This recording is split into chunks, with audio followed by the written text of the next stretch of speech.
306 horsepower. Kalian bakal dibikin merinding sama suaranya. Ini adalah Mini yang paling kencang, paling bertenaga, juga paling mahal bandrolnya yang pernah ada di Indonesia. Countryman John Cooper Walk atau Countryman JCW. Temukan detailnya di video ini. Kita mulai dari tampilan depannya. Lampunya masih sama, dia nggak begitu bulat ya, agak sedikit oval. Tapi udah proyektor dan semuanya ini LED. Bahkan untuk DRL-nya itu melingkar, khas Mini banget. Nah, kalau misalnya kalian perhatiin di bagian grillnya ini ada aksen merah. Terus kemudian ada logo JCW yang keren banget dan eksklusif banget. Kemudian di bagian bawahnya, ini bumper ada sedikit revisi di versi facelift ini. Ada sirip udara yang nggak palsu karena dia bisa mendinginkan ban. Jadi emang bener-beneran bolong. Dan ini bikin tampilannya tuh memang lebih dewasa tapi nggak tua gitu, gimana ya. Tetap dia pecicilan, tetap dia energik, tetap dia funky. Seperti layaknya crossover pada umumnya, dia juga punya tampilan yang memang dibikin agak gagah. Ada over fender misalnya. Kemudian di bagian bawahnya juga ada side skirt yang ditambahkan padding piano black, bikin tampilannya lebih keren. Dan gak kalah ada stiker seru nih ya, warna merah gini yang berpadu sama hijau. Terus ada tulisan All4 karena memang ini sebenarnya dia all wheel drive, cuman unik karena kalau secara umum yang bekerja itu penggerak roda depan, tapi kalau kira-kira ban depannya itu kehilangan traksi, dia bisa berpindah torsi ke roda belakang. Kemudian yang jadi ciri khas juga adalah nih logo dari JCW di bagian lampu sen. Ini juga bikin keren sih ya, secara detail cakep banget. Spionnya juga ada warna merah. Nah, kemudian bagian atapnya kalau kita lihat, nah ini udah full merah. Dan itu udah gitu ada moonroof yang bisa dibuka di bagian depannya. Peleknya juga punya desain yang baru, nih agak cenderung kotak-kotak, dual tone juga. Dan ada logo JCW di bagian tengahnya. Dia pakai ukuran ban 225/45 ring 19. Jadi profil bannya tipis banget. Dia pakai ban Bridgestone. Dan ini udah Potenza RFT pula. Jadi kalau misalnya kempes atau bocor di jalan, dia masih tetap bisa dipakai dengan kecepatan tertentu dan jarak waktu tertentu. Terus kaliper remnya ini ada 4 piston, warnanya merah lagi, ada logo John Cooper Walk. Dan juga lo lihat deh, cakramnya mepet-mepet banget sama pelek 19 inchinya ini, gede banget. Jadi memang tenaga yang besar harus diimbangi sama sistem pengereman yang juga serius. Nah, di bagian belakang tetap ciri khas Mini ya, terutama di bagian lampunya juga masih seperti itu. Walaupun misalnya yang di Countryman biasa tuh ada Union Jack-nya ya di bagian lampunya, ada detail Union Jack, tapi di sini nggak ada, dia cuma bulat-bulat gitu aja. Tapi udah LED semuanya. Terus bagian bumpernya juga seru karena ini dinamis banget. Ada pelindung bumpernya yang bikin kayak gitu dan moncong knalpot 2 yang menandakan ini memang bertenaga banget. Titik-titik sensor parkir itu ada 4, udah gitu ada tulisan Countryman dan nggak lupa logo JCW. Oke, ini ruang kabinnya, tetap se-funky bagian luarnya ya, gue suka banget. Dan ciri khas Mini itu ada di sini. Bulet-buletannya mulai dari MID, dari putaran-putaran AC, terus buat pengaturan lampu, bahkan monitor di tengahnya ini pun itu juga full dengan nuansa bulat-bulat. Kita bahas setirnya dulu, ini yang pasti udah kulit dan enak banget. Tombol-tombol di kanan dan kirinya juga banyak, ada logo John Cooper Walk-nya juga. Dan ini juga enaknya udah bisa teleskopik dan tiltnya itu jauh banget. Jadi memang untuk posisi berkendara tuh jadinya lebih enak ya. Nah, ini kalau ditarik tuh jauh teleskopiknya. Tiltnya juga cukup enak. Dan uniknya ketika dinaik turunin, si MID-nya ngikutin ya. MID-nya bulat-bulat gini nih, kayak motor nih ya, kayak motor. Terus di bagian red line-nya itu dia kotak-kotak kayak gitu, khas dari balap gitu ya. Nah, terus udah gitu ada logo John Cooper Walk-nya juga. Dan di sini udah cukup lengkap sih sebenarnya, standar ya, kilometer, terus konsumsi bahan bakar dan lain-lain tuh ada di sini. Tapi kalau misalnya mau lengkap lagi, itu ada di layar bulat ini. Selain dia bisa mengkonekkan dengan hiburan di kabin ya, lo dengerin lagu dan lain-lain, ini juga menyimpan banyak informasi soal mobil. Dan ini gue suka banget karena lo juga nggak cuma ditampilin tapi bisa men-setting-setting. Pertama, dia onboard komputernya itu ada konsumsi bahan bakar gitu ya, terus average speed lo itu juga kedetek di sini.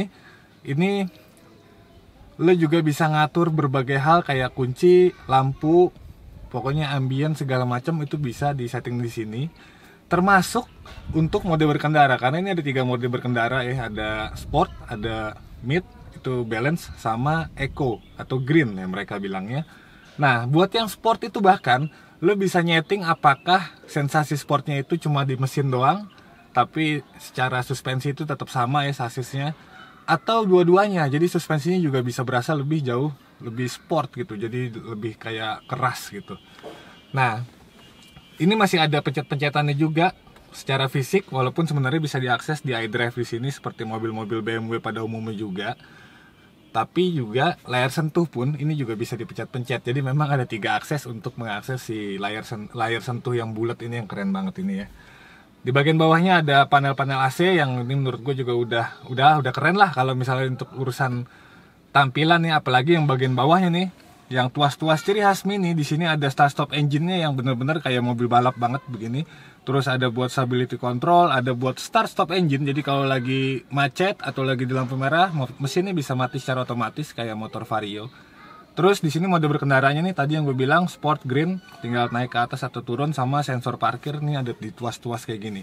Model seperti ini pun ada di bagian atas, yang ini buat bukaan moonroofnya, juga buat mengoperasikan lampu-lampu itu juga sama tuas-tuas khas dari Mini. Dan spionnya walaupun dia belum elektrik pengaturannya, tapi dia udah auto dimming, jadi lebih enak kalau ada sorotan malam-malam itu nggak bakal silau. Terus di sini standar ada buat kacanya dan ada lampunya juga. Nah, di bagian depan gua ada head up display, jadi bisa menampilkan informasi mobil dan juga speedometer ya. Jadi nongol kayak gitu. Sebenarnya masih konvensional karena ada banyak juga beberapa mobil-mobil kekinian yang sebenarnya head up display-nya itu udah langsung ke kaca. Sementara ini dia masih pakai kaca sendiri, dan itu menurut gue terlalu pendek, jadi susah ngelihatnya, nggak bisa leluasa lo ngelihat pas ke jalan gitu ya. Itu harusnya ada revisi minor sih nanti ke depannya. Terus yang gue sukanya lagi adalah desain dashboardnya ini kan ada garis-garis gini ya, ini kayak motif kayu gitu tapi ada garis-garis, dan ini ada lampu ambience-nya yang itu keren men. Dia cerdas, jadi ketika lo kenceng gitu ya, atau misalnya lo berkendara secara BBM-nya agak boros, itu dia nyalanya bisa merah. Tapi ntar ketika lo lagi berkendara santai, slow, lagi santai gitu lah ya, lampunya jadi berubah hijau. Bahkan bisa biru, bisa kuning ketika lo lagi nyetel lagu sesuai dengan beatnya. Itu keren banget sih. Jadi ya cukup lumayan menghibur lah, karena ini memang mobil untuk menghibur. Lo nggak bisa mengharapkan banyak kenyamanan di Mini, tapi banyak kesenangan. Apalagi yang ada di sini sebenarnya masih sama-sama aja ya. Kecuali nih, ada lagi yang paling keren. Joknya sekarang baru. Ini desainnya, aduh, udah bener-bener anak muda banget. Ini apa ya, gimana ya, maksud gue dia semi bucket kayak gini, dan ini motifnya tuh perpaduan antara kulit sama suede. Memang dia nggak empuk loh, tapi dia semi bucket tuh di sininya ya, support-supportnya tuh lo jadi kayak berasa dipeluk gitu. Termasuk sandaran kepalanya, padahal nih ya, ini sandaran kepalanya tuh dibikin menyatu sama jok. Yang kalau di mobil-mobil LCGC lo pasti pada ngeceng-ngecengin, dibilangnya bangku pocong gitu ya. Tapi kalau di sini gue yakin lo pasti bakal jatuh cinta sama desain dan rasa joknya itu tuh benar-benar mahal banget dan sporty banget gitu ya. Apalagi sini ada bolongan, terus ada logo JCW-nya, jadi udah ini jadi bikin mahal ya. Didudukinnya juga enak. Cuma sayang, untuk mobil 1,3 miliar pengaturan joknya ini masih manual. Jadi pakai tuas-tuas baik naik turunnya maupun recliningnya. Itu sayang sih, harusnya udah elektrik. Kemudian di bagian tengah sini ada soket dan tempat penyimpanan, ini juga USB Type-C ya. Nah, terus di sini bahkan ada wireless charging. Jadi lo bisa ngecas dengan banyak sumber di sini. Dan kalau ditutup, ini bisa jadi sandaran tangan yang cukup enak. Gimana bagian belakangnya? Ayo kita lihat. Nah, ini ketika lo duduk di belakang, ini takjubnya keluarga Countryman ya. Dia memang bukan Mini yang mini, tapi agak besar, dan jadi akhirnya ruang kabinnya bakal lebih lumayan lega. Jadi lo bisa sedikit mengharapkan kelegaan kabin di versi Countryman ini. Dengan posisi duduk gue tadi pun, ini jarak kaki gue lumayan banget. Bahkan jadi lo bisa lebih santai selonjoran, kaki juga bisa masuk ke kolong, enak. Dan asiknya lagi, ini rebahnya tuh bisa disetting juga dikit walaupun ya, tapi nyendernya tuh pas gitu, dan ini enak banget. Udah gitu, moonroofnya yang bikin nuansa kabin di belakang itu makin nyaman banget. Terus ada sandaran tangan. Di sini juga empuk ya, bahannya bludru kayak gini. Gue suka banget sih. Duduk di belakangnya ini nyaman, dan ketika lu harus jalan jauh pun juga sebenarnya pasti bakal tetap nyaman dan gak ada masalah, kecuali memang redaman suspensinya yang khas Mini ya. Dia go-kart feel, jadi memang agak sedikit gerabak-gerubuk, tapi ya lo memang harus mencintai mobil ini sih untuk bisa menikmati, karena dia nggak menawarkan kenyamanan sekali lagi, tapi kesenangan.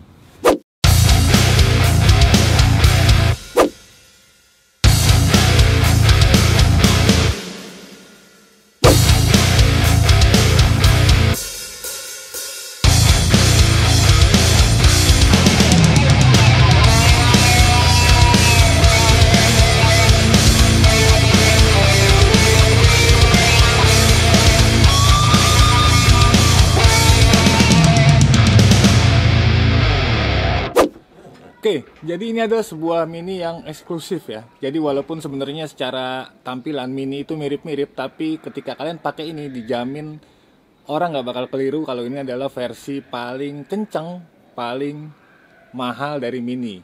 JCW-nya itu sendiri itu banyak identitasnya yang disematkan oleh Mini. Yang pertama, ini bukan Mini yang kecil, ini Mini yang besar, bisa dibilang semi-semi crossover ya, keluarganya Countryman. Jadi dia lebih fleksibel untuk diajak ke berbagai medan sebenarnya. Kemudian JCW-nya itu sendiri muncul di banyak aspek di tampilan mobil ini. Yang pertama dari warna eksklusif, ini cuma ada di JCW. Mereka bilangnya Green Rebel, Rebel Green. Pokoknya hijau dipakein aksen merah. Jadinya memang mencolok banget di jalanan. Grafis garisnya mulai dari kap mesin sampai di bagian bawah, terus ada logo JCW di mana-mana, di depan grill, kemudian di peleknya, bahkan di kaliper remnya itu yang besar banget. Warna merah itu juga ada logo JCW-nya. Di sirip yang ada sennya pun ada, bahkan di atapnya ini merahnya itu udah bener-bener ini JCW banget. Jadi di jalan kalian nggak bakal ketukar sama Mini-Mini lainnya. Wajar Mini menampilkan atau mengeksklusifkan si versi JCW ini karena paling mahal juga. Secara harga ini 1,3 miliar on the road. Lo bayangin sebuah Mini harganya tembus 1M lebih. Sementara kalau yang versi standar Countryman itu sekitar 700-an atau 800 jutaan gitu ya. Pokoknya memang ada beda sekitar 400 jutaan. Ini cukup lumayan banget. Tapi memang yang namanya Mini ini sebuah mobil emosional, mobil hobi yang kalian udah gak mikir harga untuk ngebelinya.